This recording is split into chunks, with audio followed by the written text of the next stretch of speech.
I have Seth Leon from the Alberta Community and Cooperative Association, the ACCA.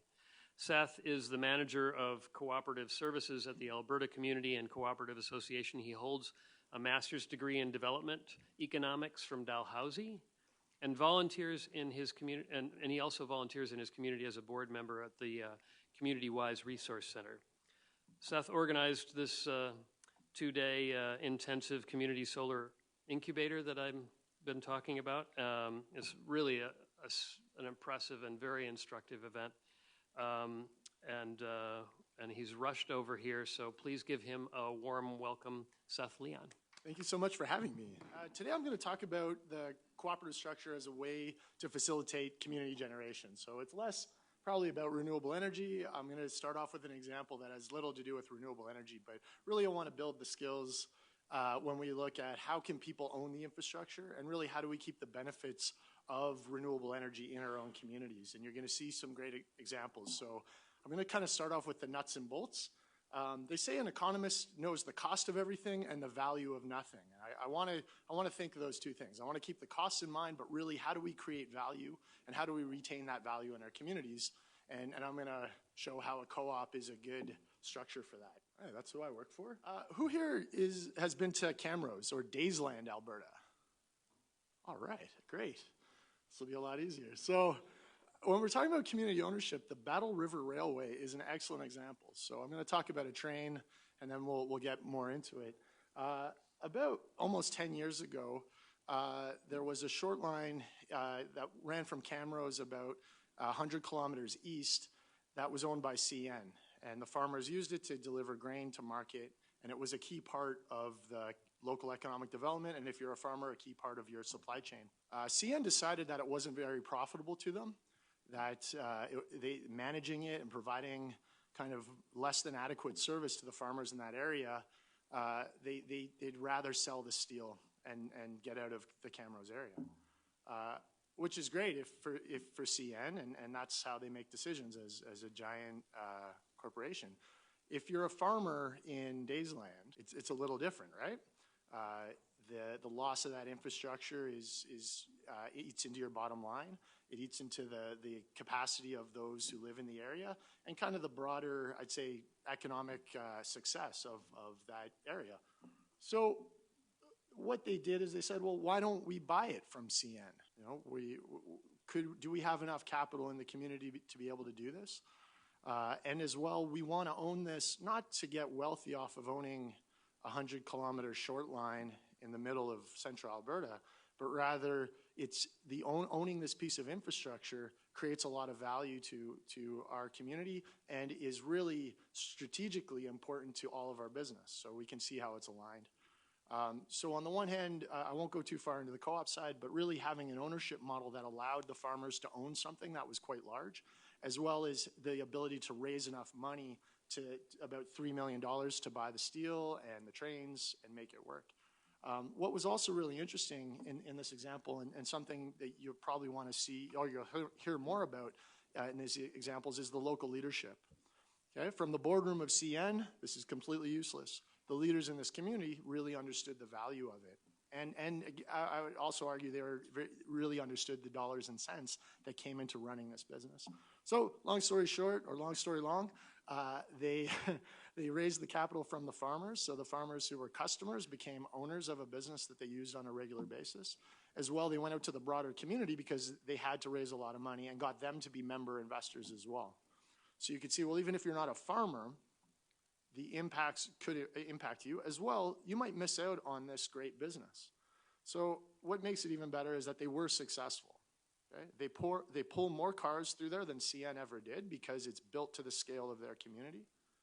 CN now contracts to them to pull tanker cars through there, so that must have been a great conversation of, you know, a little, but they did it. And I think that this example shows, one, rural Alberta and all of Alberta has, I'd say, the private capital is there. There's a lot of people understand the needs of their community and have the capacity to pull this off. And really the value is going to be different for each community, and they have to understand that. So you can see the parallel when we're looking at energy transition and the decision. But that key component of, you know, good a group of people that knew their community and decided to do something differently. So I've kind of mentioned this. Co-ops are democratically controlled enterprises. They're created to meet the needs of its members. I won't go too far into Co-ops 101. If you're a member of a co-op, this is something you might be familiar with. But it's a limited liability corporation. It doesn't have superpowers compared to other structures. It's just the way that it's organized. It's based on one member, one vote. They democratically elect the board of the co-op to accomplish the mission. And because it's member focused, it has to be built to last and to meet a problem, create value for the members. And it's one member, one vote to ensure that they're able to make decisions along that rationale rather than, say, short-term gain. Yeah, again, these are some of the pieces, I guess, again, in the nuts and bolts. So a co-op is a limited liability corporation, which is when we're thinking about scale, that the liability is with the co-op, not with the individual members, right? It's incorporated under the Alberta Co-ops Act or the Canadian Cooperatives Act. They exist in pretty much every part of the economy, and they're typically either a consumer group, a consumer co-op, a producer co-op, worker co-op, and then investment. And really they're kind of built to be purpose-driven. So we think of the Battle River example, they exist to help farmers, right? There's lots of ways they could do that. They're not, again, solely profit maximizing in those decisions, although they've done quite well. Okay, so an opportunity development co-op is a cooperative that's built for these are kind of the main themes. So it's a cooperative made up of local investors, and it's providing the structure to safely and securely raise capital, including capital that's held in tax sheltered accounts, so RSPs and TFSAs. And they're organizing around mobilizing the local leadership, the private capital, and putting it into their community for a long-term development. Basically, it's a local pool, investment fund or a pool of investment to create a social and a financial impact. And really this thing of saying, well, how do we get people who live in a community to be able to impact where money is invested and for what reasons? So, well, this is why it's a good fit for energy transition, and it's as we'll see in the other examples, or even if with a bit of research looking at why there's a lot of uptake in places like Germany and the UK. It's because people own it in those communities that way. This is just some legal kind of boilerplate around the purpose of these co-ops, and if you were on the board of a co-op like this, or similar to the board of directors for the Battle River Railway, is that this is what they're here to do, is really to invest money safely to create economic development. You could say, we're going to invest our capital locally to finance renewable energy projects. Some of the pieces, some of the themes that you might want to look at it, or that makes it better, or if you're pursuing it. It's been a long 2 days. Is that they tend to be started by volunteer boards, but as they scale, that might become more professional, or where people are paid. You're basically an exempt market dealer, so in terms of getting up to speed, or if you want to dip your toes in those waters, there's a lot of resources to be able to get comfortable with those rules. It's not rocket science, but you can learn it fairly in not too long of a time, and then understanding kind of how the investments are taxed and what tax issues and national instruments you're using to raise capital. But that's a longer conversation. This is a little bit through the development process, again, of what you could be getting into and the groups that you'll hear from that they've followed. And really, we're looking at these are kind of 4 phases. They're not linear, or they should kind of flow together, but basically a small group of people are trying to understand what problem are they trying to solve. They're building up the skills to be able to solve it, and looking at, is this model, is owning a train, is owning 5 megawatts of solar going to solve that problem, and is it feasible, right? From there, they're incorporating the cooperative, as well as creating the capacity, an offering document or a local prospectus to raise the capital, and then they're going out and they're engaging with their community. So being able to say, now we actually have a legal structure that is capable to raise the money. Let's go at it and get that. And that could occur from a small group of, say, 50 or 40 or 50 people to hundreds of people, and really built to be able to have that ownership. You think of any type of large infrastructure investment, or a solar project, you think that connection, people saying, well, I own part of that, that definitely changes their behavior in terms of the way they think about energy, or the way that they think of where they invest the rest of their money. And that's a very significant change, and definitely a great lever for, my time's almost up, for energy transition. Okay, that's, this is an example of an investment co-op in Calgary. So I highly recommend checking it out. We'll share the slides. Our next speaker is Russ Andrews. Russell's the Director of Generation and Transmission Policy with the Electricity and Sustainable Energy Division of Alberta Energy. He has been involved with the electricity industry since 1999. He's also been heavily involved with the electricity market research and retail market entry in both Alberta and BC. Since joining Alberta Energy in 2007, Russell has been involved with several policy initiatives involving retail and wholesale market development, transmission policy, and distribution connected generation, including micro and small-scale community generation. He holds a Bachelor of Arts from the University of Calgary and an IT diploma from the Southern Alberta Institute of Technology. Please welcome Russ. As I heard from Seth earlier, the cooperative construct was something we heard a lot about when it came to the small-scale generation discussions that we had initially started around the regulation itself. So what we're going to talk about tonight is a bit about the key elements of the regulation itself, what it does, the definition of community generation that we incorporated into the regulation itself, the regulation specifics in terms of what it does on the system and how it works, and then the definitions for community generation. And then I'll allow for a little bit of time for maybe some questions if there are any. But I will be around for the panel afterwards as well. So just to start, the small-scale generation regulation came into effect at the beginning of this year, so Jan 1, 2019. And what the elements are around this, the regulation itself, is it allowed for the definition to define what this thing could be, what the generation model looked like, what small-scale and community generation was defined as. There are two unique creatures, but they do fall into each other. It establishes the process for application with both the Alberta Utilities Commission and the Rule 7 interactions with that commission around how do I apply, what do I need to do, what is the AC's role and responsibility, what do I do with the distribution system owner, all those things.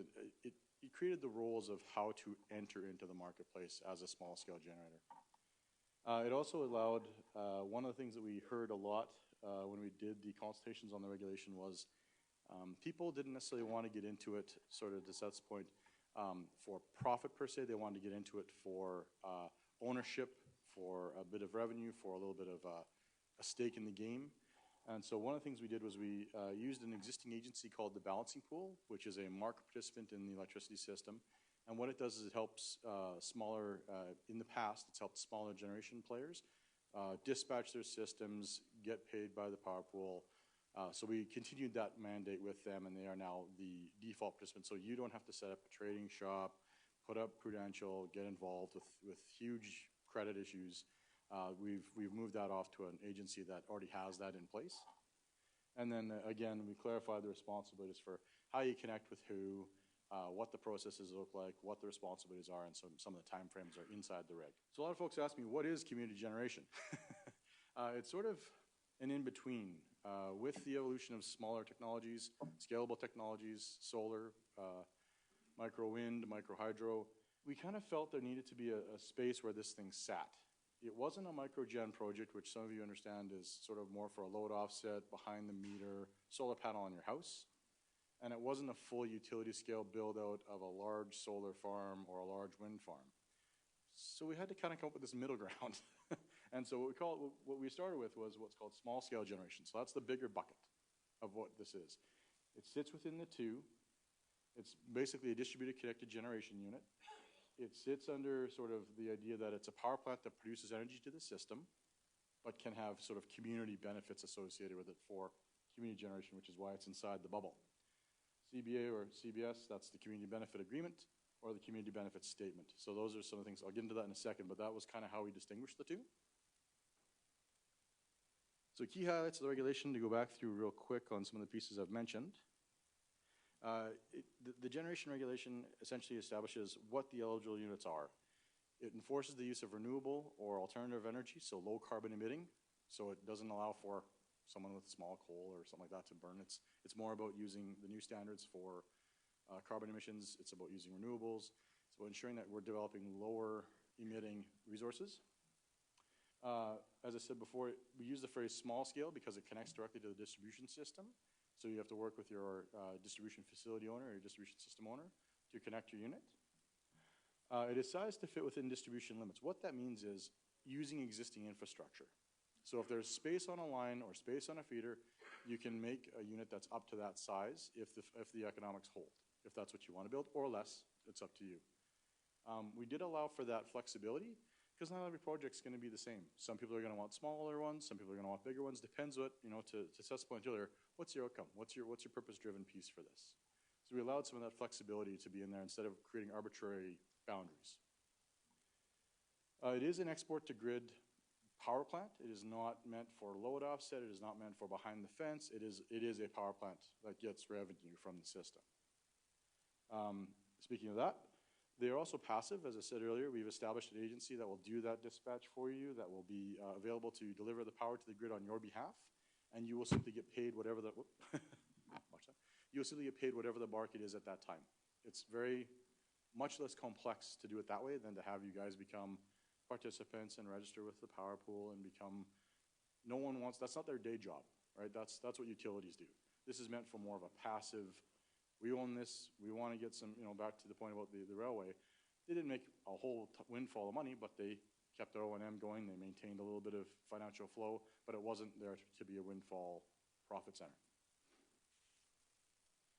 And then we actually asked the DFOs, the distribution facility owners, they're going to be your partner in these projects. They're going to work with you on where to place it, where to do the studies, what area has the most space to put these things on. So they are partnering with you to some degree to give you that information and to work with you on how to get this thing through their process to connect. Essentially, they have to because we've told them to in the reg. They can't stymie your development. So the small scale reg also talks a bit about who pays for what. So under the small scale side, which is not the community generation side, it is just someone that put a generator because they wanted to, they'll have to pay for all the costs as a regular power plant. Pay for their metering, they pay for the meters, they'll pay for their interconnection costs to the system. That's a normal MO for a lot of power plant connections. Going back to what I said before about using an agency, so establishing the balancing pool, which is in the regulation, allows a small scale or community generation owner to simply build the plant, become an investor, be involved with the development of the unit, but then walk away and say, you can run the plant, tell us what we get every month, thanks. It allows, I guess the key was two things. One, it's a credible person or persons that work for you in the system on your behalf, so you don't have to. And two, it creates a barrier, reduces a barrier around all the pieces that you would have to do yourself if you were going to do this on your own as a developer to deliver a system to the grid. We also socialize those costs across all ratepayers through Alberta because we didn't think any one area should be paying for those fees in terms of if it's in Calgary, NMAX would charge more or EPCOR would charge more. So we said, no, this is for all Albertans. Everyone's benefiting from lower emitting resources. Let's have all the ratepayers pay a very incremental cost to do so. So this is where it gets interesting. We actually then create a subset called community generation. What this does is take the small scale construct, passive, renewable, alternative, uses the balancing pool as a default participant, all those things, but then also has an attachment to it that has a benefit agreement or some sort of community benefit statement. So in building this power plant, what is it doing for the community? What are the benefits the community is looking for? Is it a passive revenue stream? Is it to go 100% clean? Is it to, I don't know, pick something. Is it to help power services, that kind of stuff? So that's what we asked for this section, was to allow that piece to develop. Thanks. So in the reg, I won't read these off, but they're all under certain acts. We actually outlined what the communities eligible were. All of these have relevant to Seth's point earlier, federal or provincial legislation that defines them and what they are. The cooperative model seems to be a very good one. I'll put a plug in there for you. And this one's real quick. As I said earlier, this is a passive market model. You don't actually have to bid or get involved with active market development. You are going to be a price taker. So whatever the price is at that point, whether it's $50, $30, $20, or $100, you get that rate at that hour. The neat thing about ComGen is we actually socialize some of the cost for a community generation because we see the benefit coming out of it. There's social, economic, or environmental benefit coming out of that project. So we actually allow for the socialization of the metering cost. It's about $3 to $5 grand for a meter, plus about 10 grand in billing and data. So there is some benefit to having that benefit agreement. And then again, we socialize that across all of Albertans because again, we're all benefiting from lower emitting power resources. Currently, the AUC is doing rural development to help enable this. And right now, the current timeline looks like they've already met with wire owners. They are now consulting, or they've already consulted with the REAs. They've worked with some developers to talk a bit about how to do the projects. They'll be announcing a roundtable and developing the rules and the revision process around those rules in the near future. Am I okay? All right. We're very pleased to have Vincent Morales from the Pembina Institute with us tonight. Vincent is an energy policy analyst at the Pembina Institute. His recent work includes research and analysis on Canada's coal phase-out, Alberta's electricity market, carbon pricing, and the transportation sector. Vincent has a master's degree in environmental policy and economics from Imperial College in London, England. He's worked as an analyst for the UK National Audit Office within the Energy and Climate Change team.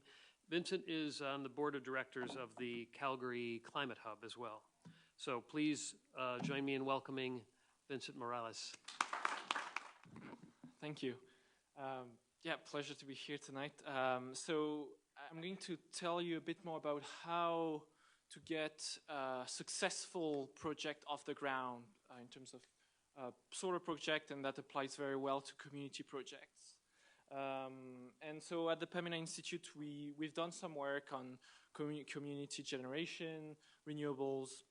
And so as Russell was explaining just before, community generation projects are price takers. So this shows the price volatility in Alberta's electricity market.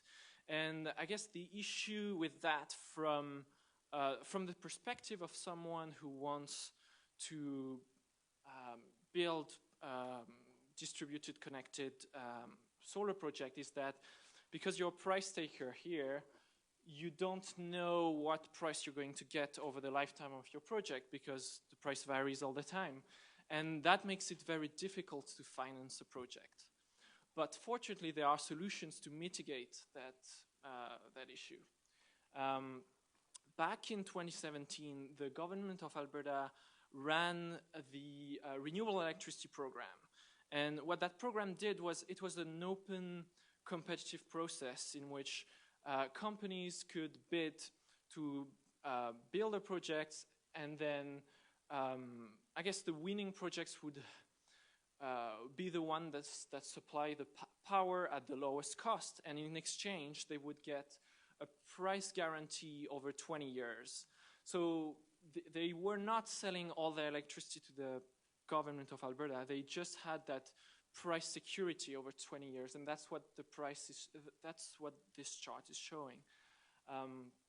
The strike price was basically the contract price, and depending on where the market price was, the gap was filled if there was a lack of revenue. But if there was too much revenue with the market price going above the strike price, then the renewable energy developer would give that money back to the government. And so this program was very successful. In December 2017, the results were really impressive, with wind farms winning contracts at prices very low. We're talking about $3.7 per kilowatt hour, 3.7 cents per kilowatt hour. And yeah, this is lower cost than a lot of the fossil fuel generators out there. So that's because this program mitigated the financing risk. there were subsequent rounds, and earlier this year, the government of Alberta announced the Community Generation Project, which was a community generation program. This was essentially applying the same principle, but specifically for community generation projects. At the moment, there is no update on what the details of these programs are and if the program will go ahead, but that's definitely something that can help community projects. For that community generation programs, for it to go ahead, it's probably a good thing to talk for people who want to build a community gen project, to talk about your representatives, members of Legislative Assembly, to emphasize that this would be a great help for community projects. One way to still mitigate that financing issue is to use what's called virtual power purchase agreements. So basically repeating the process of getting that entity that will secure you a price, give you a price guarantee over the long term, but with an institution that consumes electricity. So talking about a municipality, a large business, or a university, for example. And so basically what happens here is that the group, so let's say a municipality, enters into a contract directly with the project developer, so that then the project developer gets that certainty on the money it will get per megawatt hour over a certain period of, let's say, 10, 15 years. This then gives the possibility for the project developer to get financing, build that project, and then supply renewable energy to the grid. What the group gets, let's say the municipality, is these environmental attributes. So basically that municipality can then claim that it gets 100% renewable energy or whatever amount corresponding to their consumption. However, it doesn't pay, the slight detail is that it still pays electricity bills through the utility. That's why it's called a virtual power purchase agreement. That's the difference with a direct purchase power purchase agreement, where I guess then that gets more technical. But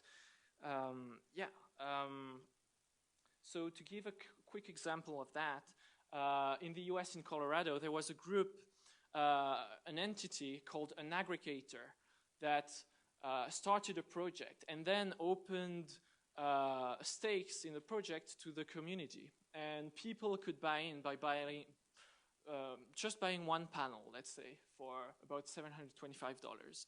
And what helped, the different factors helped getting that project off the ground. A grant, a federal grant, a federal tax credit, but very importantly, a power purchase agreement with the local utility. What is different with Colorado is that they are in a monopoly, whereas here it's a deregulated market. So it's not totally apple to apple that we're comparing here, but it gives a good example of what a community could do with an aggregator. So if there is a company whose job is specifically to take care of a project and then open shares so that people can then buy in. Virtual power purchase agreements are one way to help the financing of a project. What is interesting and that happened in the state of New York is that generally in Alberta, the issue with solar power is that it's, I guess the way the rules are done here is that solar power is not fairly compensated for all the services it provides. It just gives an amount, a number of dollars per every megawatt hour supply to the grid. But this doesn't take into account all the good services that solar brings to the grid and the community. So we're talking about fewer CO2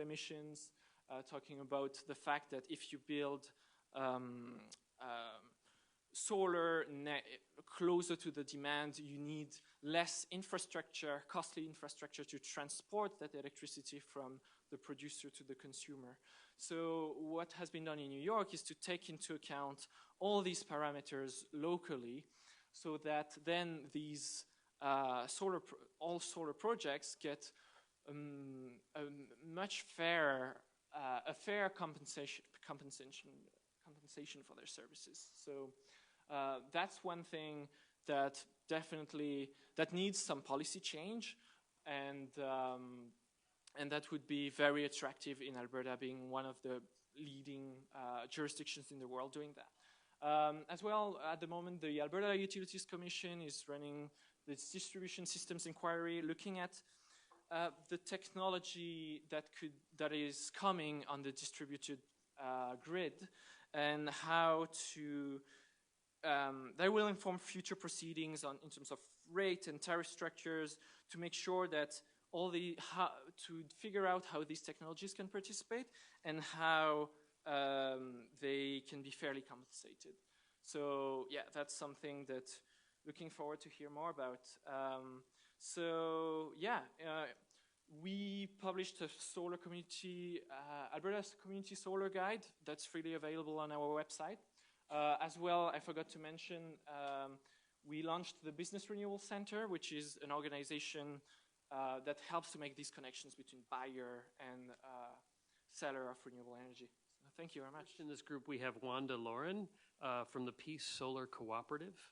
Wanda is a recently retired teacher in Peace River. She has been working on informing residents about alternative energies by organizing alternative energy conferences since 2008. She also dabbles in community gardens and political activism. She brings great energy to this whole business. Please join me in welcoming Wanda. So we conceived of having this, so Jen up there with her quiet baby and I have been working on an airport solar project. I've been a member actually of, is there going to be a presentation is Dawson Creek presenting tonight? Okay, so just to say that I was a member when they did their first project, and so I get all their newsletters, and so I have been in touch with their director, Don, and so he informed us of funding that was coming from the Alberta government. So from Dawson Creek, we in Alberta, I found out that there was funding. And so we've had so much help from Dawson Creek in figuring out how to move this forward. And so what has happened is, with this money from the province, they want a municipality to lead. And so we were told by our the municipality, just put in, and we don't know why, 1.6 megawatt, and so that would mean that it would cost about $4 million. And so we just went with that. Great, we're going to go and do that. However, in these, it's not on my slides, but after these 2 days, these two incredibly informative days, we've decided, perhaps not. Because if you go 1.6 megawatts, you have to do a whole lot of work and it gets very expensive. And if you back it off just under, if you go to like 999 kilowatts, then there's a lot less involved. And so we're kind of thinking, or we might not go with what the town said we were going to go with. And but you can see that there was some pretty healthy income from that particular install, so we would back it off just a bit. And so we thought about potential barriers, the cost of the land. Turns out the town of Peace River is willing to donate it. Infrastructure, we found out during these 2 days some of the costs and how to deal with them. Expansion limitations, we can get up to 14 megawatts. And so we think that this should just be the initial salvo, and we'll just keep on using the cooperative model to build that project to more and more megawatts. And our investment, we think that if we partner with other cooperatives, that we could really get more people. You don't have to be from Peace River to invest in the project. And so if the Peace River project is a go and you want to invest in solar, then you could do that. Or it's not, it will go. But if, let's say that it didn't, and I still want to invest in solar, I could just find another cooperative and invest in solar. So we just think that's wonderful. And power purchase agreement limitations, we thought we should look into those potential barriers. So, then, sorry, I got ahead of myself. So when we were looking at those potential barriers, then we kind of thought, oh, well, these are the things that we could do. So down below, some of you might have thought, ooh, it's by an airport. Perhaps NAV Canada would have issues with that, and they would indeed. And so we've looked into what those issues might be, and we found out that it could be a fairly straightforward process. This isn't the first airport project, and zoning is not an issue for them in this particular place. So we are looking for potential partnerships surrounding municipalities, the cooperative in Dawson Creek, and perhaps our own Peace Solar Cooperative. We're kind of leaning to just being a cooperative with Dawson Creek, but that's just coming out of these 2 days that we realize, oh, this is a very good partnership. So this page is actually before we went to this incubator. Thanks for doing that, Seth. You threw off my slides. Anyway, as an investment cooperative, we want to focus on renewable energy, mainly solar, but keep our options open. And we have got a hold of the credit union in town, and they are like over the moon excited about this project. They are looking at how they can help us. So we felt that the credit union, being a fellow cooperative, would probably have that attitude, and they do. And so then in the future, we felt that there's a way to carbon copy this airport solar project so that other communities near airports or with airports could also just carbon copycat that project. There are we know of several airports around us, and I've actually talked to Athabasca and Manning, and they're interested. So so we just need to keep on using. So Jen is our tech guru. You can see that she's young, and they tend to be the tech gurus. And so what she did was created the social media for us, the Facebook page, the web page. And so we hope to be able to let people know that we're doing this and that we're coming, and so that we can take this project and just keep building it. And I believe that's it. Thank you. Alicia Couteau, who's working with the Renfrew Community Association in Calgary. Alicia is a sustainability consultant and a member of the Renfrew community, of course. She holds a diploma in renewable energy and conservation from Lakeland College, is an NABCEP photovoltaic associate and lead green accredited professional. She has a huge passion for renewables and community engagement, and is here today to speak on behalf of the Renfrew Community Association's pilot project called the Renfrew Community Solar Garden.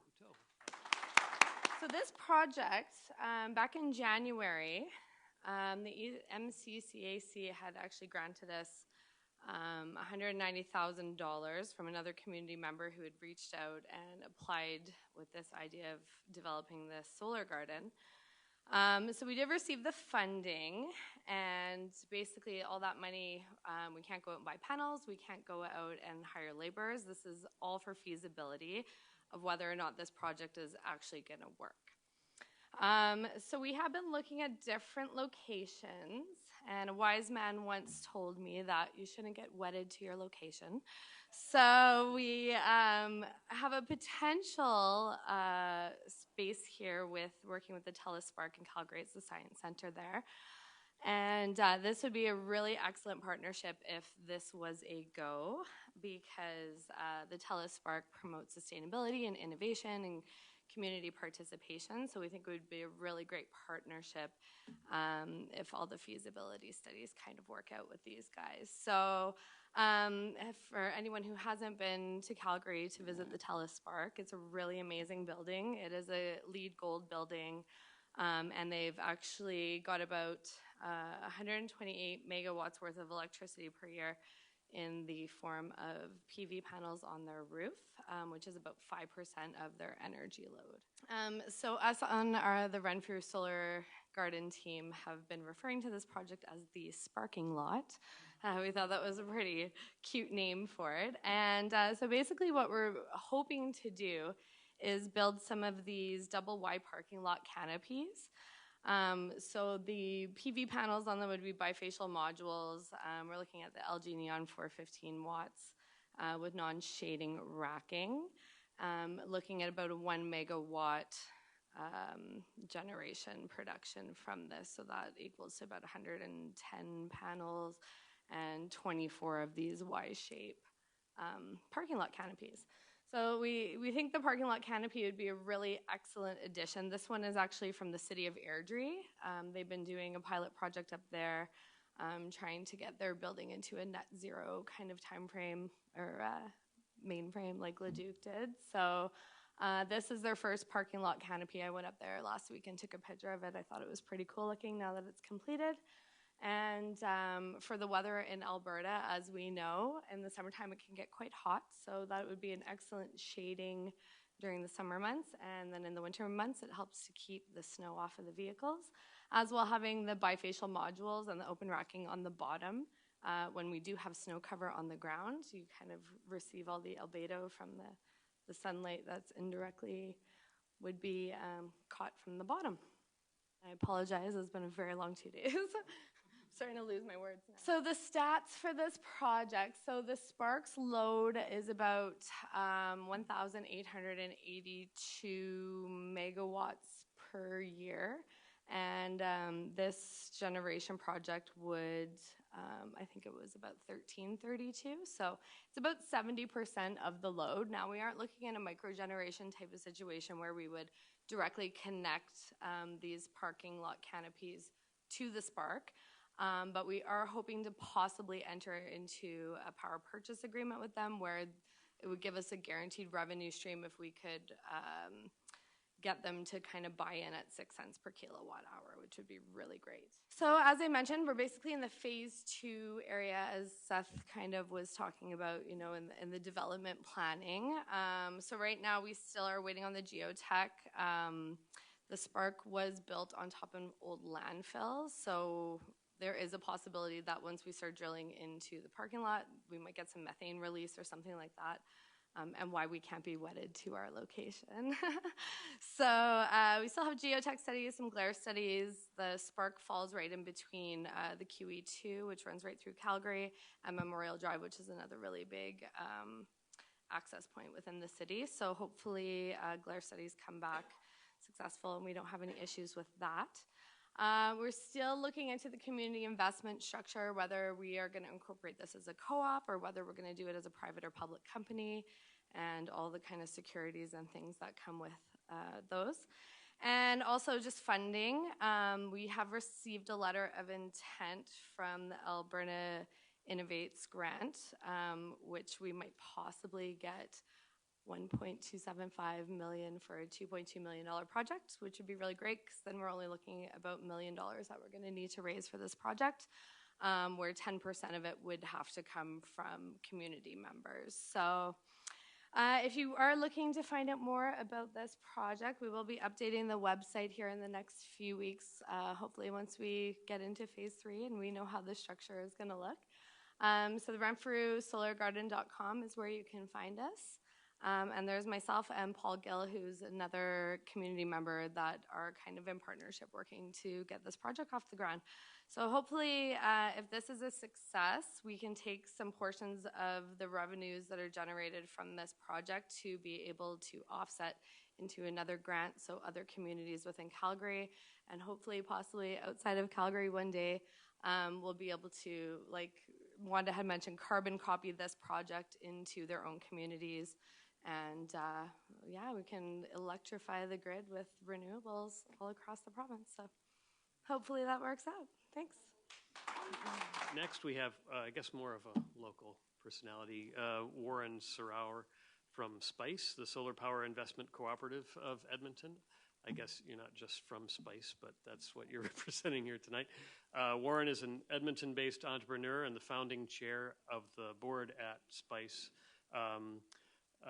the Solar Power Investment Cooperative of Edmonton. Although Warren is an alumni of NAIT with 35 years of high-tech experience and a knowledgeable expert on Alberta's electrical system.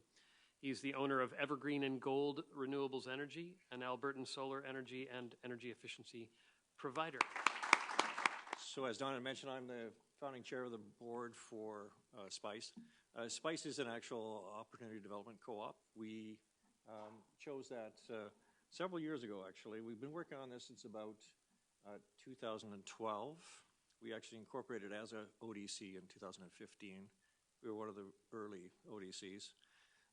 We've gotten a couple of grants from the previous government to, as Alicia had mentioned, same program stream, and it was to help develop the concept of community generation, and they're basically based on feasibility. So we've been able to do quite a bit of work on developing both the cooperative model for this type of thing, the ODCs themselves, and in community generation.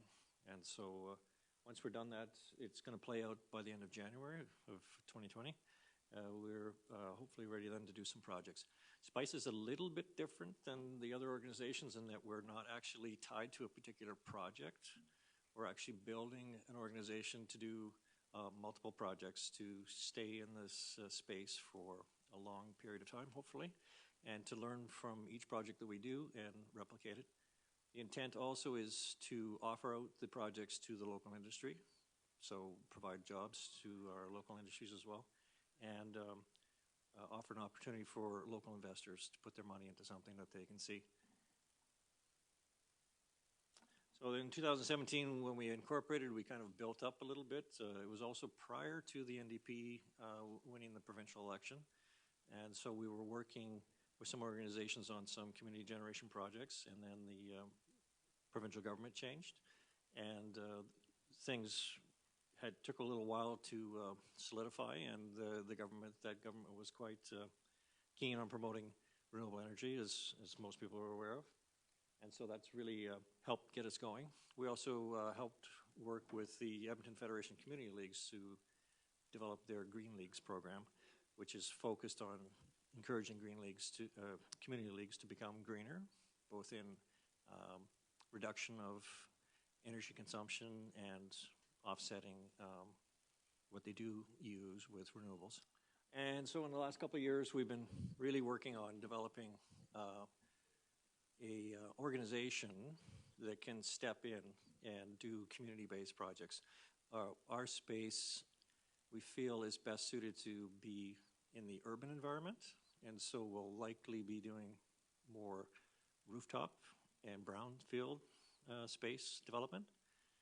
To be honest, most of the consumption is in city environments, and so we want to move away from kind of the model that the traditional electricity generation system is, where it's out of sight, out of mind.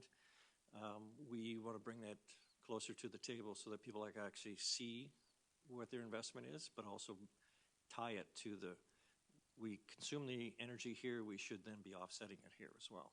Okay, and solar is a fantastic technology for that. It's very mature, very reliable technology, and the pricing is dropping like crazy. So the economics are getting better and better. We're currently working with several groups. We deliberately have chosen to work with a broad community-based organizations as possible. Our lead pilot for our feasibility studies at the moment is the Anglican Diocese of Edmonton. Even though they also end in Edmonton, they are representing all of central Alberta, actually, all the way from the BC border all the way over to the Saskatchewan border. And so just because you have Edmonton in your name doesn't mean you're stuck with Edmonton. The other groups that we're working with is NACHA, which is the Northern Alberta Cooperative Housing Association, as well as Service Credit Union, which is another co-op. And we've had discussions with the Edmonton Public School Board, some staff there, and a bunch of other organizations in the city just to make our presence known. Another organization is the ECDC, which is the Edmonton Community Development Corporation. They're doing a lot of the affordable housing now through a corporation that the city has spun off for this. And so a lot of these organizations, I think, on their wish list they would love to have solar on their buildings, but they don't really know how to do that. And it's not necessarily part of the actual building itself. It's a nice to have, not a need to have. And so clearly they have to put a roof over the heads of people.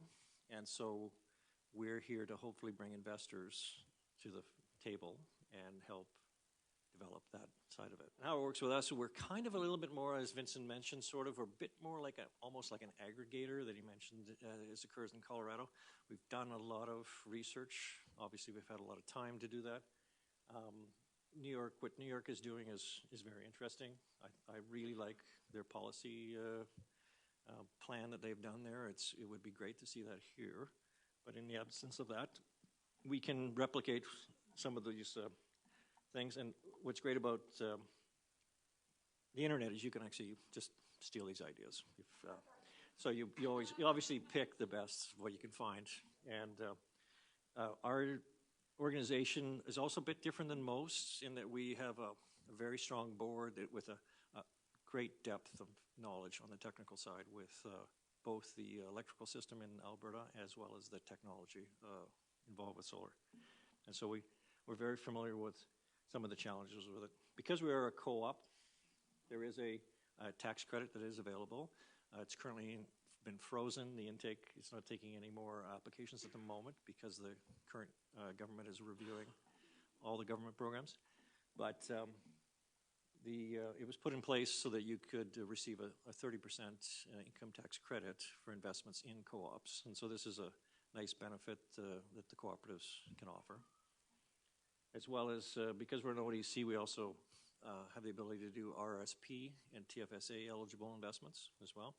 And so you could divest your investments. If you have stocks in oil and gas companies, you could just shift that investment to SPICE relatively easily, just through your RSP investment portfolio.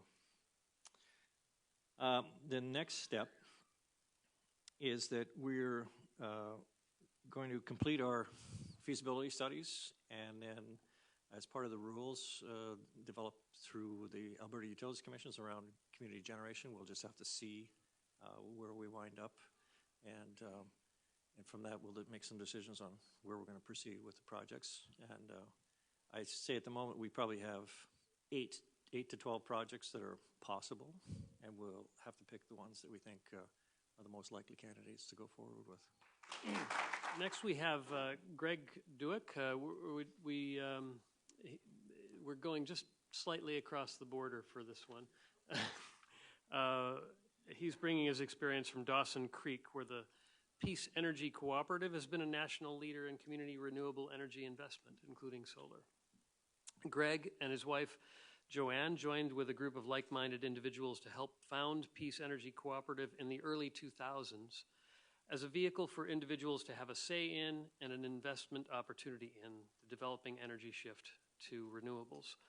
Over the years, Greg has worked with the public in many ways, owned and operated his own local business, and now works as the Northern Field Rep for Aeolus, is that right? Thank you. Wind power, as well as a regular volunteer with Peace Energy Cooperative.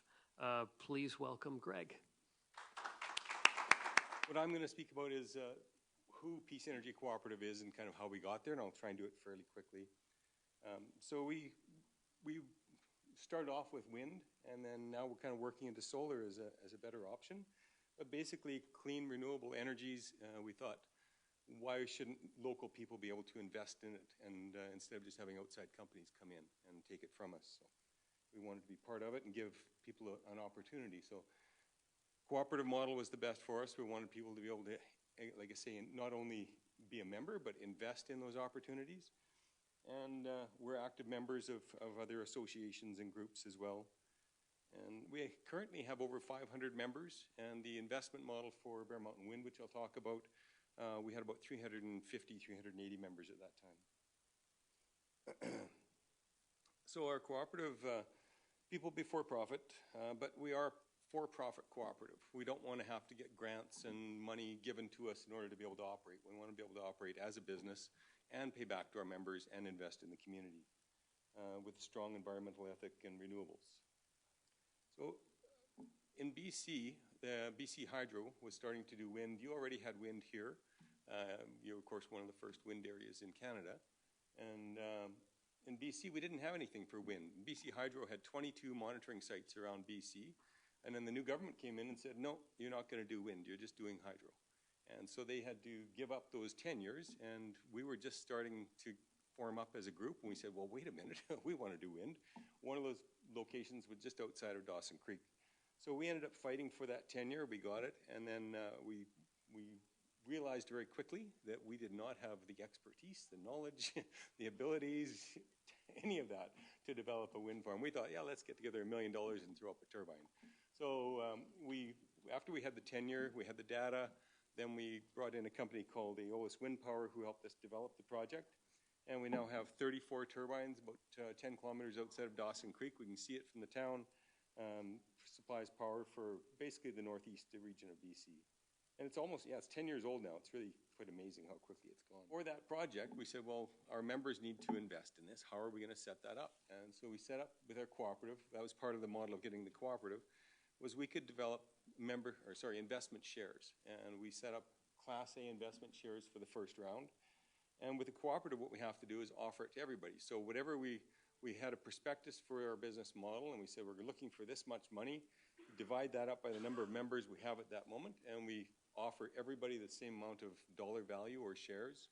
And it goes through as one round, and when people do or don't buy, then whatever is left over goes through as another round, and people have the option to buy more shares. With this project, Class A shares, once that was finished, we can't just keep selling shares, not like a regular business. We can't just keep bringing money in. We can only bring money in with a project. So to this point, we've had that one project, and that was great. Now we're looking for another project, and we want to do a solar. That's definitely the best option, and Wanda, luckily, is a very good asset, and Jen in Peace River, and we're really looking forward to working with them and getting something happening, whether it's through a grant or just as an investment. Peace Energy can work, in other areas, not just in BC, but one of the big things that we did with that project and with other projects that we're still doing is education. So we did 30+ education seminars or openings for the Bear Mountain Wind Farm. Basically, it was letting people know that wind wasn't going to do bad things. The internet out there has lots of information. It's not all true. And there was a group that decided they were going to go on that side. So we helped as locals to displace that fear. Just some of the pictures of the project, a little bit different than here. A lot of your projects in southern Alberta are on the flatlands. There's rows of turbines. We have ridges, and our ridges run pretty much perpendicular to the main wind flowing, about 95% of the time. And so we just usually have one row of turbines down that ridge. There's a couple of projects that are different now, but we have an excellent wind resource in the area. So problem for us was that it costs a lot of money to develop a wind farm. There's a lot of preliminary work and studies. At that time, the price of solar was so high, wind was the better option. But for us now, for a smaller, more flexible project, solar is fantastic. There's the project on the horizon. That's looking from Dawson Creek. So then the next thing we were looking at was, well, we've done our wind farm. Now what do we do for the next projects? And we looked at a number of different options, but one of them was we needed a space for ourselves. So we approached the college and said, what if we build an energy house, and we can house we can house offices for rental spaces, we can have daycare, we can have restaurants, whatever. But let's make it a good lead building, put on solar, put on wind, and go from there. And the college did that, and they went ahead and built it, but not with us. So it was a great idea, but didn't quite work out. But it's an excellent center. It's wood, mostly wood, and has great educational purpose and is great energy. The next thing, like I say, we did solar. So what we still do is free information sessions. So people don't know about solar now, and a lot of people still think you need batteries. So we go out and we do free information sessions for the public. We do them in Fort St. John, Hudson's Hope, Chetwynd, Tumbler Ridge this year, and Dawson Creek, of course. We try to do a number of them, and I mean, ultimately for us, it's a good marketing strategy as well, because once people are educated, then they can make a decision on it. But even if they don't, it's good for people to realize that. We've done a number of installations around the area, mostly residential. You can see some of them here, and that's our office. In the top middle is our green little office building, and we're net zero in that building. And we have an electric car charger out back. So if you come by and have an electric car, you can charge up for free with solar. Some of the other recent ones, the one on the bottom right there, that's my house, and we just finished putting on a solar pergola over top of the deck there with the bifacial panels. So I'm looking forward to turning it on when I get home. I haven't actually turned it on yet. And some of the other ones. So one of the things we've looked at is, we have to make the space work for solar. This fellow needed a lot of solar to displace the energy, and he wanted to invest, so we ended up putting some on the wall as well to give him the extra energy.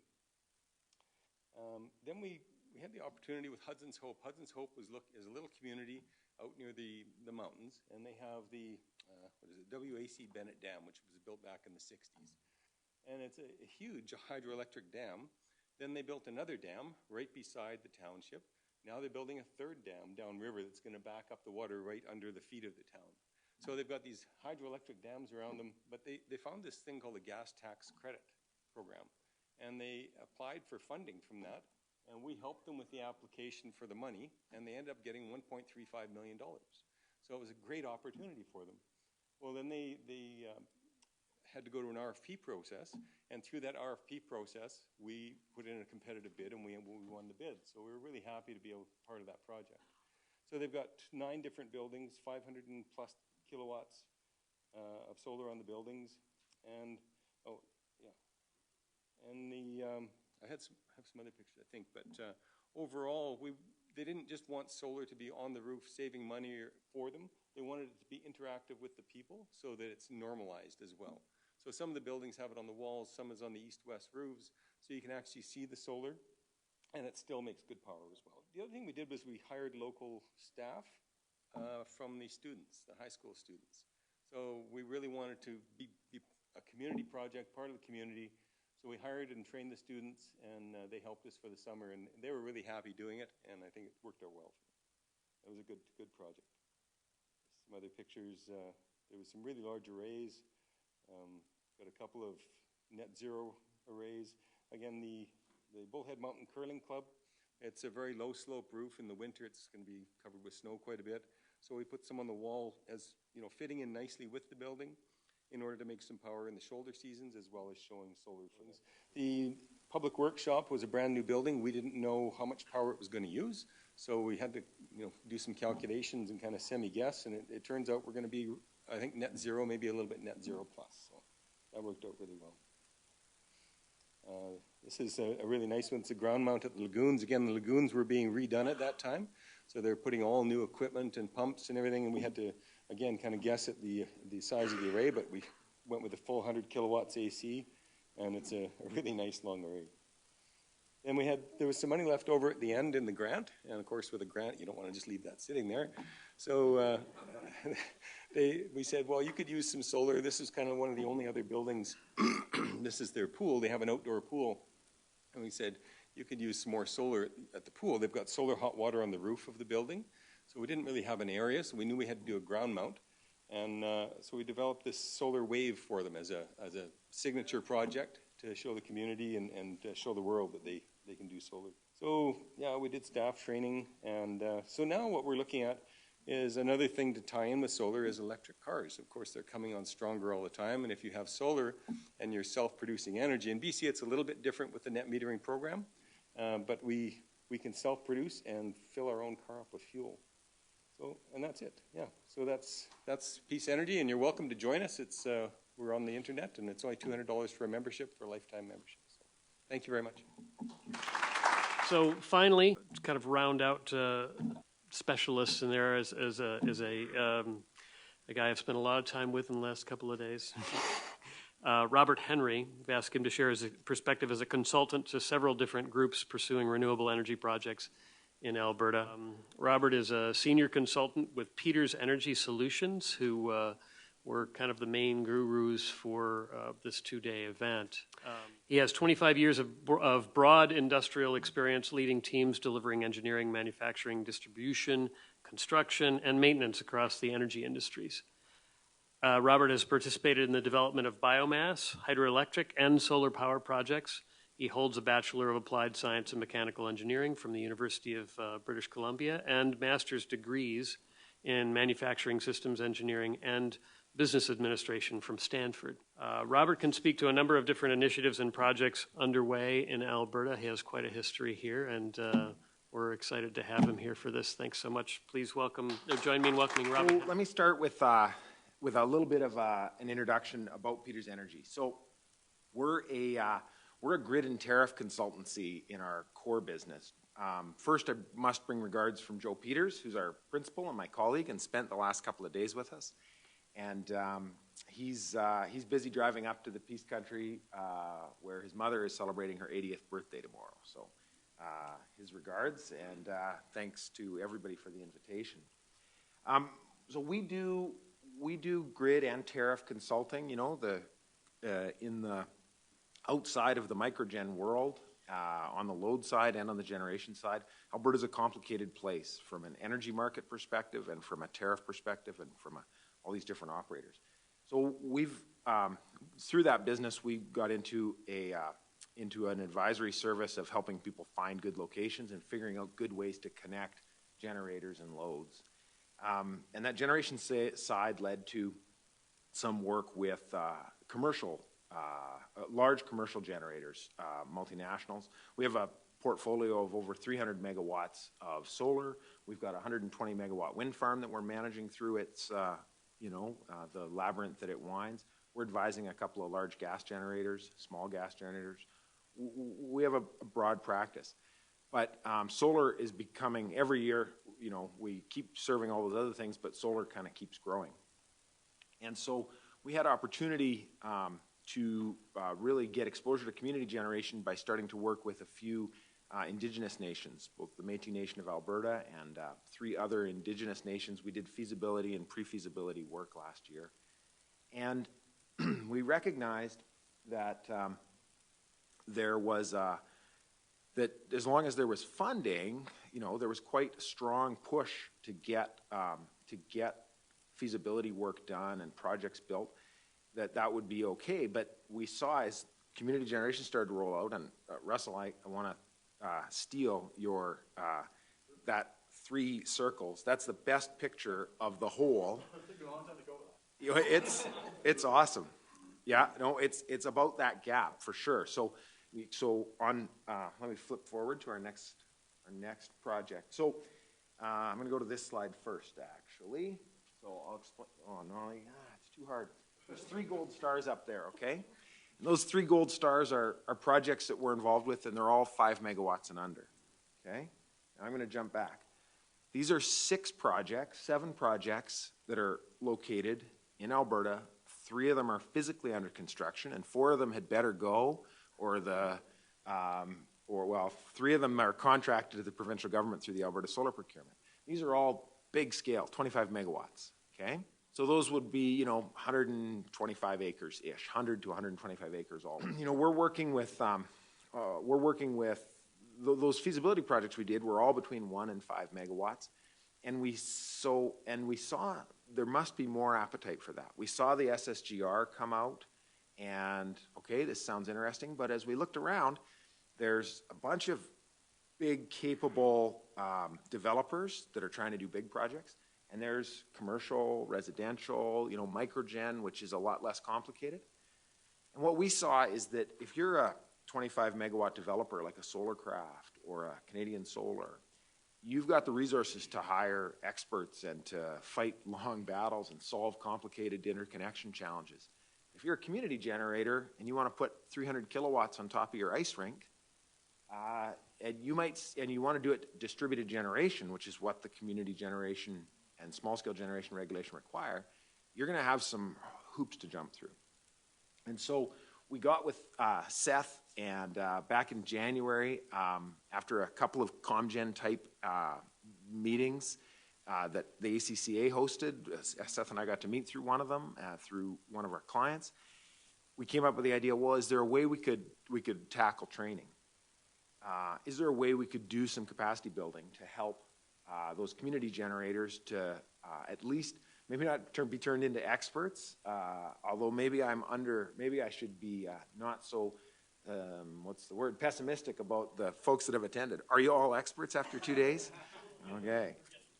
Yeah, and I should have also pointed out, for the record, Joe Peters is the guy who said, don't get wedded to your location. I just stole his line. I have very little original material.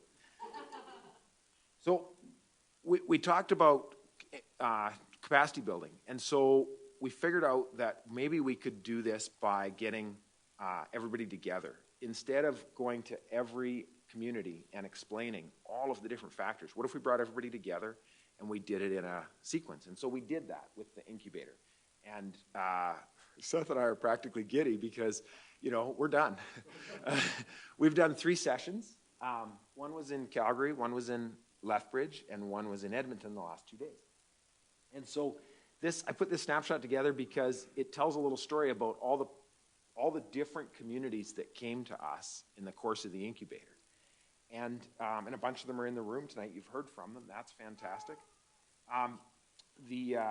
Recognizing the audience, the blue ones are Edmonton Oilers blue projects that came to this month's incubator.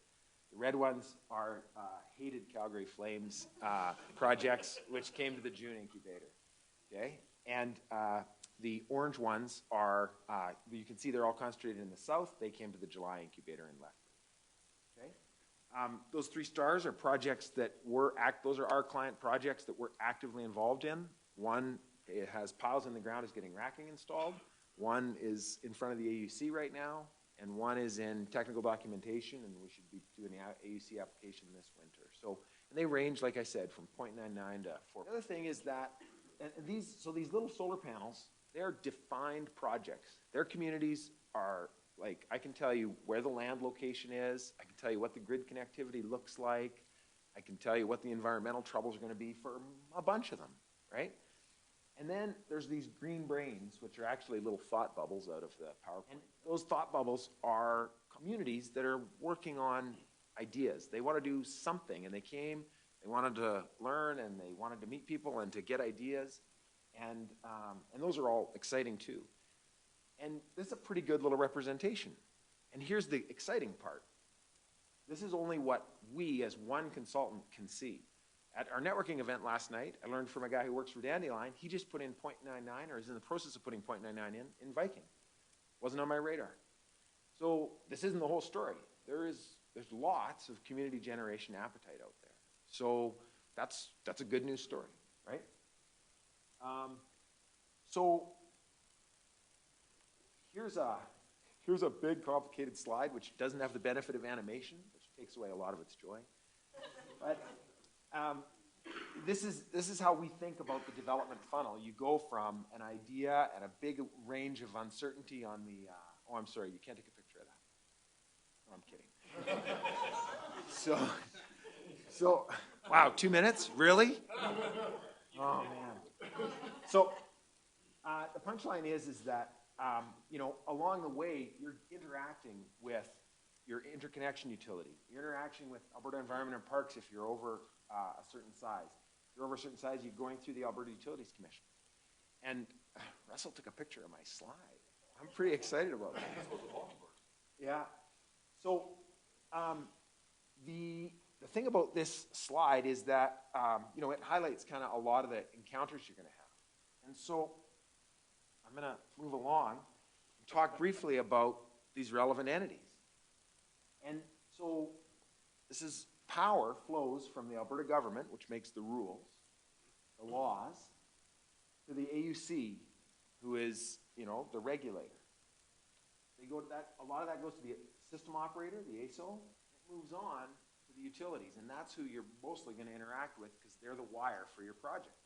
Well, the reality of it is risk of ending on a slightly less upbeat note, is that there's a lot of work to still navigate through there. As Russell pointed out, the AUC is working on their things, but a lot of what they're working from is both a physical system that reflects the policy and the regulation and the rules that have been in place for the last decade that was supporting deregulated electricity generation, driving for low-cost electricity generation, but still maintaining regulated wire services. And so, as distributed generation, and which community generation is a part, as Vincent pointed out, to capitalize on all the benefits that we bring to the grid, right now, the current set of rules, not out of ill intention, to be clear, but the current set of rules are set up to manage the current set of technologies. And if you have a new set of technologies, you know, it's going to take some time for those to adapt. And so that flow is clearly kind of top down. And so we've been tackling, as a community and as an individual firm, we've been tackling rules and procedures. We've been tackling process and bureaucracy. There's people in both those entities that find us a little bit annoying. Okay, a lot annoying. So, no. So, you know, and at the regulatory level, there's people in those organizations that, you know, recognize that we're agitating, saying, hey, this is new, there's something different here. And in that little middle where microgen is solved, it's not hard. And big utilities, yeah, it's hard, but it's big. There's a big problem. We need something. There's money to cover that. But in the middle market is where we all want to play, 2 to 5 megawatts, right? If you want to do that, it's hard. And, you know, little project, little panels, little money, right? Like, it's going to be hard. So in order to advance that, we need to, we're not going to get there by pushing on Fortis and telling them they should fix it. The reality of it is that our policy level work reflects the paradigm and the reality of historical technologies. And if we're going to get all of these dominoes to tip just a little bit, they don't have to fall, they just got to tip a little to incorporate the community solar process that we think is going to add a lot of value to Alberta's energy transition. We're going to have to do some work at the top levels as well. Government is both politics and legislation.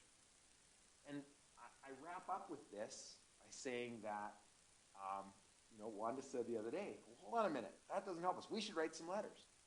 Well, the hazard is that there's a lot of ratepayers out there and there's not very many community generators. So we'll send some letters. We're going to do that. Don't discount that. There's another angle that's necessary, I think. One of those angles is it's an all-of-the-above solution. In your projects, in your work, you're going to interface with all of these individual levels, and every voice counts. Every interaction counts. We're going to move the needle. We're going to move Alberta to a new state. You know, every little bit helps. Every little quit hurts. So be a help. And then the second thing is that there's room, we believe, for a little bit of collectivism. And this idea is like a week old. A week ago, Seth and Paul and I talked and said, okay, so what do we do now? We got everybody frothed up about the incubator, and how do we help these projects get from, you know, the excitement after 2 days, which is palpable, to, you know, okay, now we got to get moving. How do we help these communities? So and what we've realized, politely, I tested this earlier, is that, you know, Solar Alberta is really strong, all members, lots of activity in that microgen space, because that's where there's action. And CanSIA is really well equipped from that big utility scale space, because you got to pay a lot of money to join CanSIA. So, you know, the little solar installers, that's harder, right? Well, ComGen, we have started to talk about a community of community generators. And so, again, a little collectivism, a little pooling of resource, maybe we can get a little louder voice, maybe we can make some headway. So, what do you think, Russell?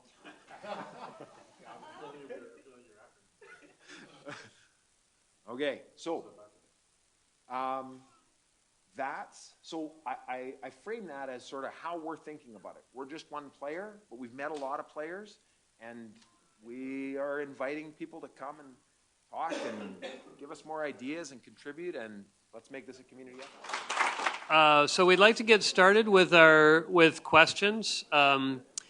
And what always happens is there's this pause, and we do a filler question or two, and then there's a big bunch of people with hands up and stuff like that. So if you have a question right now, if it's sort of even not fully articulated, raise your hand. Anybody have a question right now? Yes, okay, so we don't have to do the fillers. We can get right to it. Hi, I'm Daryl from Edmonton Public School Board. We're doing a bit of solar, and I understand that in Alberta, anybody that's putting a module up on a roof, notice I said module, not panel, you have to be an electrician. Is it the same in BC up in Dawson Creek? Yeah, well, I don't know. You have a much more projecting voice than mine. Yeah, so I mean, it's all the Canadian electrical code, so you still have to comply no matter where you are across BC as far as how you're wiring it in and connecting it. You mentioned student labor. Oh, so yeah, but we had a Red Seal electrician, managing the project and doing the electrical connection, that sort of things. And the electrical was all pre-designed with an electrical engineer. So they were helping out as laborers. So we trained them for the solar installations, but yeah, not the actual electrical. Is it correct that in Alberta we can't have non-electricians putting modules on the roof? Can't be students or anybody else? Well, I know that the IKEA store utilized a lot of students from the NATE program, so they're not electricians. I think you do have to have an electrician on site Yep. for at least most of that work. Yep. Yeah, but let's be realistic. If you want to drive the costs down, you're not going to have a roof full of master electricians installing the stuff, right? That just makes common sense. And there is actually a push to have a certification program for PV installers, a PV installation technician. Okay, NATE is currently working on a curriculum development for that, okay? And obviously the concept behind that is to, bring to it a little more educated workforce. That's because even electricians, I work with lots of electricians, and the vast majority of them don't necessarily know anything about solar, right? So, just a quick question about the airports there in the Peace Country. Other than free real estate, was there a reason? Why airports? How did that idea? We found out that they have base power, because if you put it anywhere, and in fact in the interview we found out even more about how to do it. And so what we were just looking for is 3 phase power. And so we wanted to get up out of the valley, but we also wanted things that had 3 phase power. And then, as there's free land, because the town owned it, and an open field. And you know that with an airport, you will not have other development. And there would also not be shady trees. Like there was a lot of stuff that was just like, yeah, airports, solar are nice. And we found that at the incubator that they're not going to go after you too much on the environmental side, because if there are those noisy planes, then obviously they don't care too much about the wildlife around. But they've allowed this airport to do it. It's not that they don't care. and the Denver airport is a good example of, they have a high percentage of solar at the Denver airport in Colorado. And it's actually offsetting a lot of their consumption.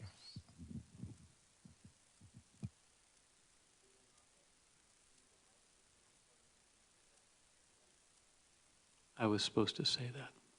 Thank you, Daniel.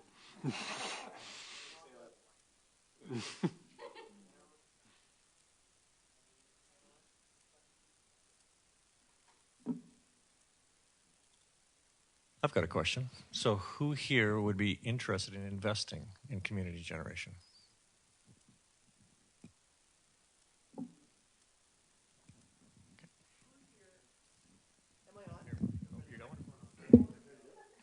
Easier said than done. Who here would be interested in investing in another community solar, or who would rather have it be their own community?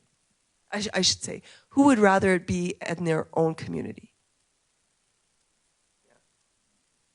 But who would be okay with an investment outside their community if there just wasn't one there? Yeah. I was waiting to hear what kind of return on that investment might a person expect. If you want to invest, you have to make some assumption about what's the return going to be. Anyone want to refer to any data on that? So the mechanism that's generally used for a lot of these projects has been used historically as well. Is what's called a power purchase agreement. Okay, this is kind of what the contract for difference was that. Yeah, was put up there. I was trying to remember whose slide that was, and so basically within that mechanism, they pay enough for the electricity to pay for the project, and in the case of community generation, also the community benefit portion of it as well. And so it just requires the right party willing to capitalize that. Beyond that, the way the regulations, the rules are going to come out, I think, is that we're going to be at least able to sell into the power pool.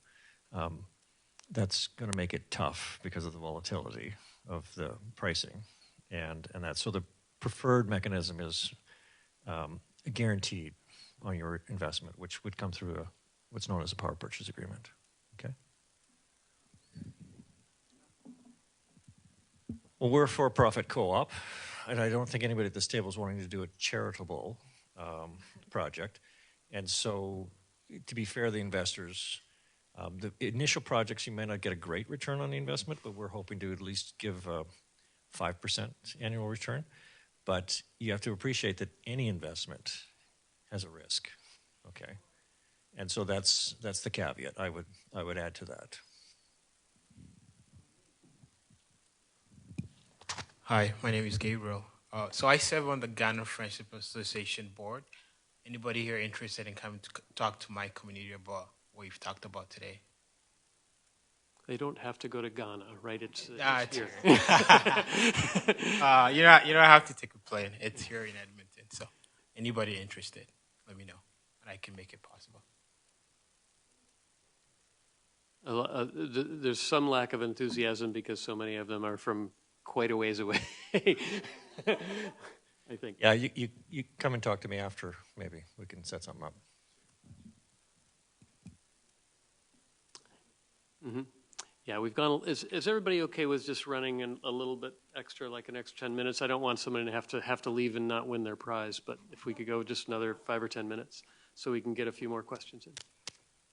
So I've got a quick question for Dawson Creek or anybody else that's been installing it. Has anybody experienced a case of solar envy once you start building, or the neighbors start to? And why I ask is last year I installed solar on my roof, and about 2 months later my other neighbor installed, and another month after that, and before that there was nothing in my neighborhood in St. Albert. So I was just wondering whether the physicality of just having something there and the visibility has created excitement enough that spurs other people to install. Yeah, there's actually research been done on that, and it's true. It's keeping up with the Joneses. That actually they feel more impact, the fact that you can see it. A lot of people here in Alberta think that you can't do solar in Alberta because it's too cold or lots of things like this, right? And so as you start to see it being adopted, it actually starts to snowball. So it actually has a huge effect, much more than, I would say, the economics of it. Because it's not something that comes to mind right away. It's not the first thing that people think of when they want to do something to their house, okay? So by having it in the neighborhood and around, people start to see it, then they start to realize, hey, it is possible, right?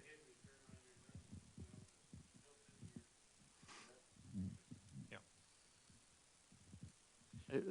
Oh, go ahead. Please. Yeah, there was a presentation at the Power Summit last year from a researcher from Carnegie Mellon who she really talked about the energy transition as being consumer driven. That, you know, we're focusing on the economics and when's it going to make sense and when's it going to reach the tipping point and all that kind of stuff. But the example she gave, which was really valuable, is, you know, the electric utilities have been dreaming of having smart meters and being able to see when houses use electricity and when they don't and all that kind of good stuff.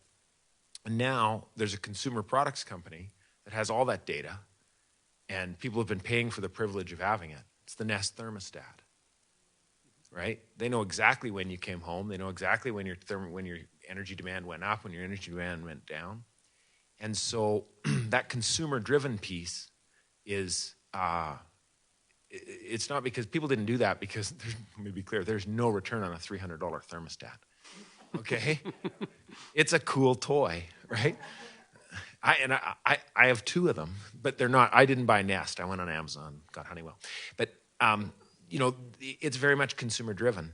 And the same sort of thing comes when you start to talk about, you know, when we talk about the other aspects of the energy transformation, there's a lot of concern. EPCOR presented last week at the Distribution System Inquiry about what if those same 3 houses all got Tesla chargers that pull 20 kilowatts, and you're all on the same transformer, and poof, you fry your neighborhood transformer. But the thing is, so the utilities are worried about this. Well, how do we know? When are they going to plug in? When are they going to turn on? I have news. Elon knows where those 3 cars are. And if we just tell Elon, hey, don't let these 3 cars overload the transformer, he'll fix it in 15 minutes. He's got engineers that can do that very quickly, right? So that's the kind of transformational change and policy change that, in order to catch up and get ahead of what the technology is going to bring us, the consumers and the prosumers are going to drive that faster than the economics are and faster than the speed of bureaucracy can react, which is why it's important for us to start working those matters. Yeah, and kind of piggybacking on that, New Zealand actually utilizes their smart metering. And so you actually can get paid to offset at times of peak demand. And so they actually, as a consumer, you can actually take advantage of the smart technology that's there, and you actually get compensated for that. And this completely changes the economics of it, okay? So that you can choose whether you want to have electricity from gas, coal, solar, or whatever. You can actually introduce storage into it as well, because you need storage when you're using smart metering and load shifting. And actually the economics of it is you're on par with it. And so it's agnostic to the technology that's there, okay? It's just a policy change, and you're utilizing technology that's already there. And you're just really taking the data and taking advantage of it, okay? And so it's doable, it's totally doable, and it doesn't even have to cost extra money for it. And New Zealand's it took them a while to work this out, but it's actually, it's quite a good policy that they've got down there. And they have a deregulated system like we have here, but it's the delivery side of it that's different, which here is, if you look at your bill, that's where your costs lie. So if you can tap into that, if you can tap into that side of it and get compensated on the delivery side as well, there's huge value there. Any more hands? We could fit in another question if there is one. I may as well throw the terminology in there. We have net billing in Alberta, and how do we get to net metering, which gives about 30% more, according to Vincent's colleagues at Pembina? Shoot all the DFOs? I don't know. I mean, there's no reason why the DFOs would give that up, right? So it's a challenge. It's a huge challenge that we have. So, yeah, and it's a problem that we have in Alberta, that we don't get full value because we don't have net metering. Rather, we have net billing, right? At least in BC, you get, I believe, it's net metering. It makes a huge difference to the economics. Ontario's net metering as well. Most jurisdictions is net metering. We're very unusual on us being net billing. Are they? How about BC, Greg? Is that net metering? Is it net metering? BC, we're net metering up to a certain size. One of the benefits of BC is that net metering up to a certain size makes it very simple. But what it also does is it creates limits on what we can do. You have a lot more flexibility here in Alberta with your system to take advantage of opportunities where we're kind of locked in with the way things are. So for small systems on houses, net metering works excellent. We can save up our power for use months down the road as credits, kind of thing. Not intentionally, but depending on the size of the system and our use. Where, yeah, the net billing changes the way that happens. So. to Warren's point, the DFOs, they have a business. They're incented to operate their business effectively. That's part of the deal that's struck with them. That said, if we've determined as a society that we want to have a certain value associated with being connected to the grid, and we want to change the relationship, we want to change our wires, how we pay for the grid or how we pay for that service, we have to attack that again from the policy level. One of the big arguments against net metering, yeah, there's a big savings, but in BC with net metering, you can effectively be connected to the grid and not pay any of the cost of the grid, but get all the benefits from it. And that might sound heretical coming from a connection consultant, okay? But I'm just acknowledging the reality that we've got a big, expensive, strong grid that delivers a lot of benefits and reliability to Alberta. And the less people who pay for it, the more the other people pay. And there's some inequity related to that because the people who can afford to have solar on their house, right, are going to get solar on their house and then pay less of the load, and it's going to be transferred to people who can't afford to have it. And so there's a tension there that, in the micro, on one bill, one ratepayer, one microgeneration customer's bill, what's the issue? But in the broader sense, we need to find some other solutions. And the DFOs are responding to the structure we've imposed on them. We need to improve that structure and figure out if there is a value for them to be connected. The counter argument to that is when the value of DG gets acknowledged, like Vincent talked about, well, maybe letting you be connected for free isn't a bad thing because you're providing it. And so there's sort of two ways to look at it. And the third way I'll look at it is that if the grid's going to stay competitive, the grid will always be competitive as long as it's cheaper than storage, because that's the service that it's providing Greg out in BC, right? And as soon as the price of storage gets below the cost of the grid's going to have a competition problem, right? In the purest economic sense. And there's barriers to them switching away and all that kind of good stuff. But that's when the pin drops. Well, it's a risk. There's already grid defection in a lot of ways, but that's it.